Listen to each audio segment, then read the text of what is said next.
DiNERS, Diversity and Nutrition for Enhanced Resilience Fairs. Okay, what is this? This is a community event. Oh, I don't have the thing. This is a community event. Basically, it's for chronic stress. So it's not an emergency, not where you give vouchers or cash. You can have people bring their own cash. And basically, you're putting on offer, so it's not like a seed voucher and fair, you're putting on offer specifically seeds that are good for resilience and nutrition. So you're not saying to a trader, bring anything. You're not saying to a private company, bring anything. You're saying, bring what I tell you because this portfolio makes a difference. This particular thing was designed by CRS. It builds on seed vouchers and fairs. 3 distinct things. 1, crops and varieties for resilience and nutrition. But the third thing is there's an insistence that you link to the private sector to give supply. Because we want the private sector to continue providing after the emergency phase is over. So this is a classic with our 2 columns. We're saying, you can't see this, but okay, this is acute, but how are you linking the acute immediately to the chronic and the developmental? So if we're talking about diversity of seed, what are we talking about? Well, of course, legume seed, cereals, sorghum, barley, propagated. How do you get propagated cuttings, like banana cuttings, cassava, sweet potatoes? How do you get those in a fair? Fruit trees, papaya, how do you get those in a fair? Cover crops, like forage crops, lab. None of us had talked about cover crops. So you insist in a fair that diversity be on offer. Second thing on nutrition. And I'm really glad you keep on bringing up nutrition.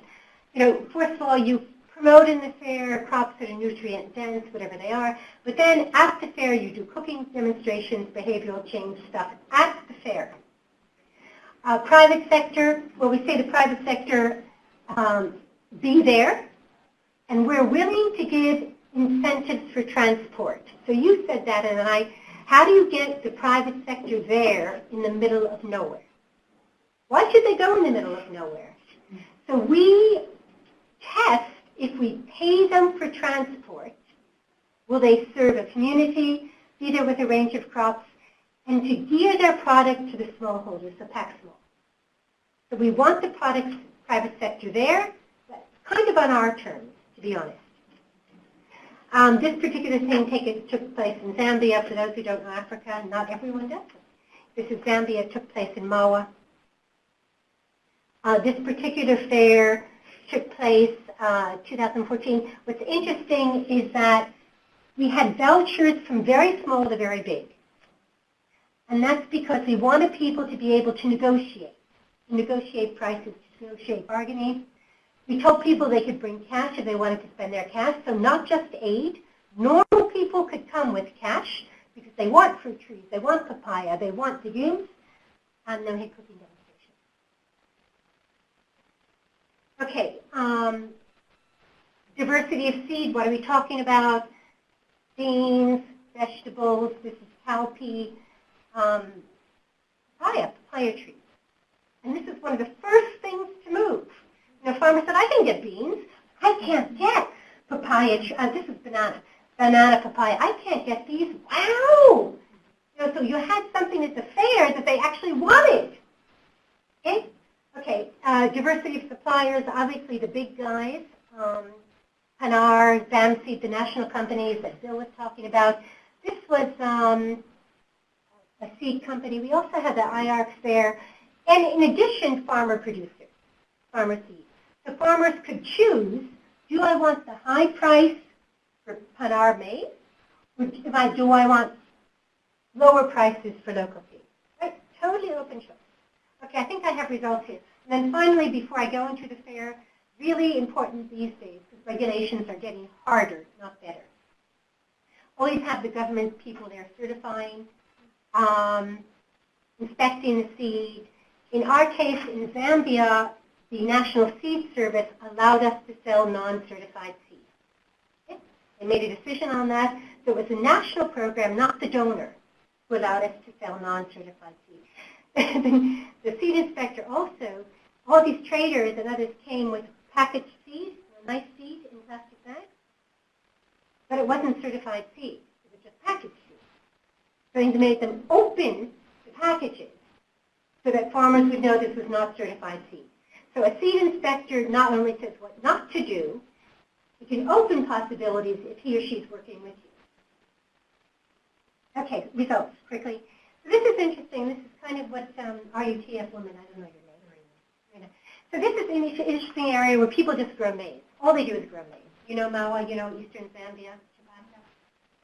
So we thought, okay, with all these vouchers, all they're going to do is buy this sexy maize, the big bags of maize.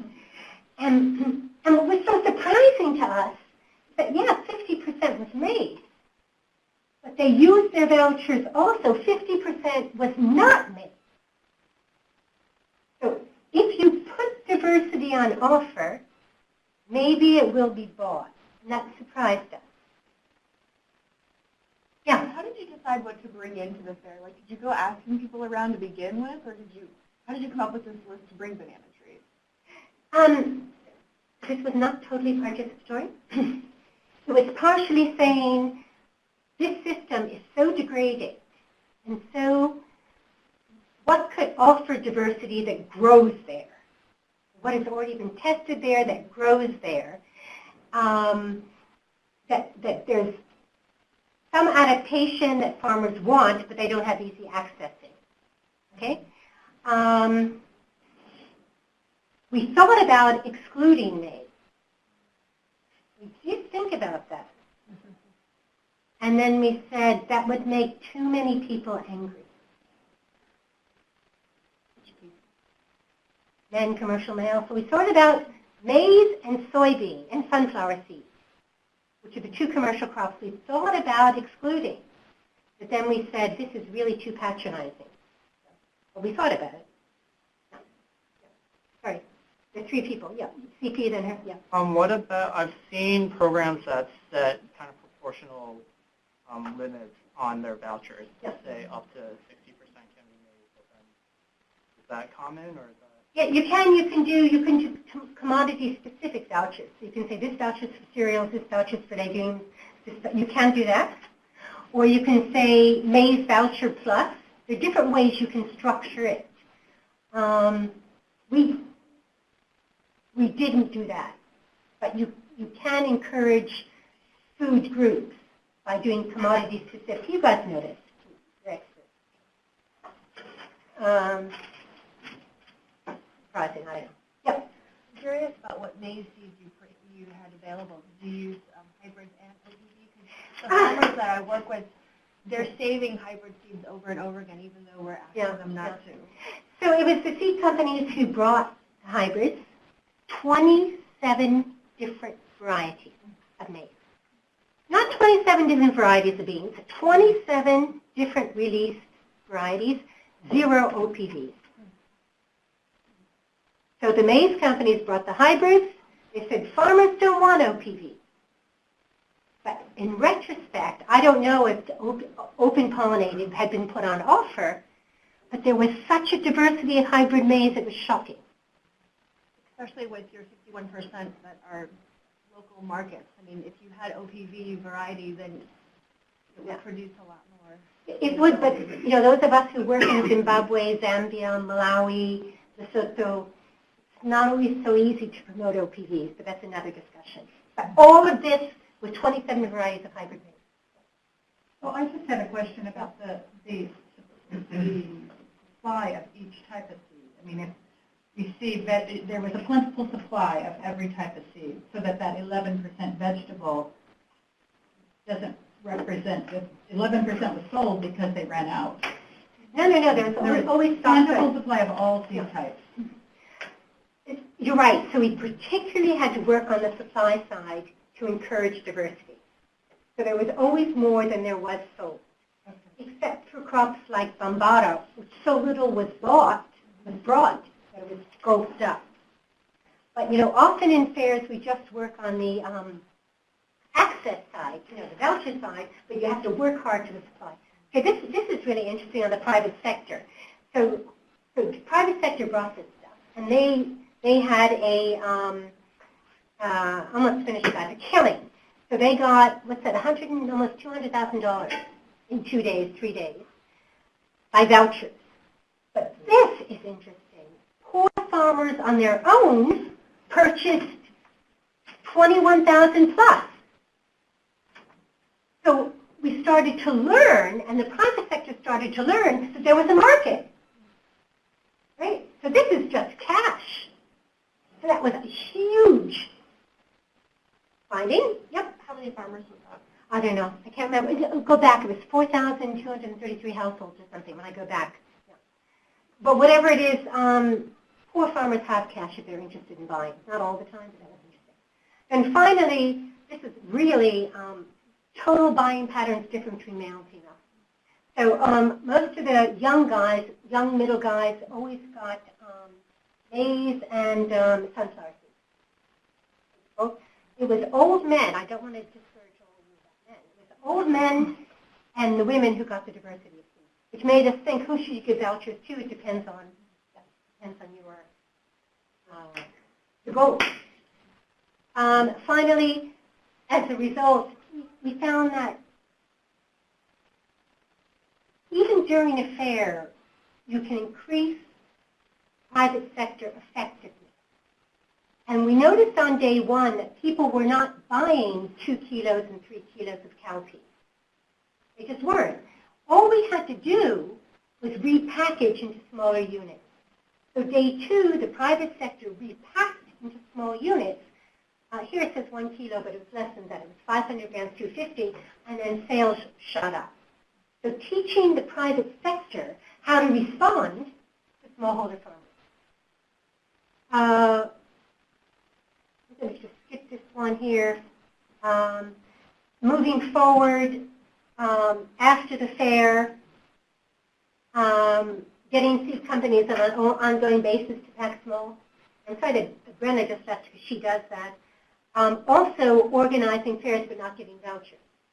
So we would say to communities, we will bring communities together, but let's see how direct sales go. So we're thinking beyond. I think that's it. That's enough. Okay, private, when you think about the roles, division of labor, so what might an NGO do? Oh, go ahead. I was just going to add something. I joined this team that year. Okay, And I mean, I think it's worth mentioning that some of the patterns of the purchasing patterns will probably influence by some of the nutrition and social behavior change that was happening concurrently. Yeah. Because many of these women were already participating in care groups, having household nutrition counseling that encouraged diversity, et cetera. So that probably influenced some of the patterns. And then after DiNERS stopped, I think it stopped. They're not doing it. No, because we're not going to do repeated DiNERS anymore. But there's also this relationship with, is it Cargill? Yeah, Cargill. Cargill, sorry. Yeah, and so that's sort of the next generation of pulling farmers into the market. Right. How do you pull farmers into the market in ways that doesn't totally interfere with them? Okay, very quickly, this is not so important. If you look at the division of labor, how do you encourage private sector among small farmers and get diversity? On our side as the NGO, what you just said, we worked a lot on nutritional and diversity awareness raising and skills. We increased purchasing power through the village savings and loans, and then we're developing now local service providers to link with dealers. So instead of having dealers go out on their motorcycles, instead of having someone in the community who brings services in. Okay? So that kind of thing we can do. But on the private sector side, and it's a process, they have to multiply the game seeds. Right? They have to put it in small pack sizes, and they have to put it on offer in small centers and offer sizes. So we're trying to create this ongoing, evolving relationship that we don't give aid anymore. The other structure.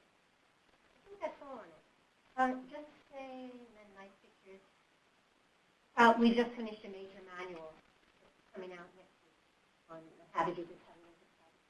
But this is a distinct diversity, nutrition, seed intervention. We're measuring our success, not just, we're putting ourselves out there, not just how much seed is sold, right? But we're measuring our success on, is nutrition getting into the community, diversity being grown again and again. Then I had a slide here that I skipped because I thought it was too boring.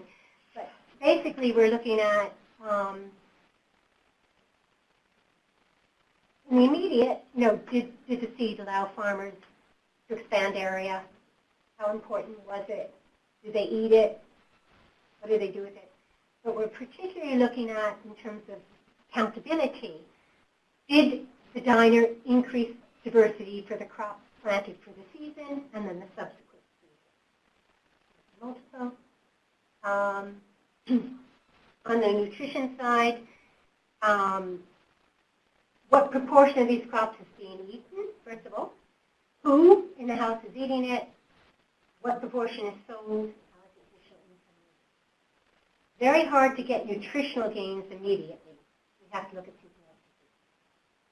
That's just DiNERS. It's kind of like the seed voucher and fair model, but it's going further.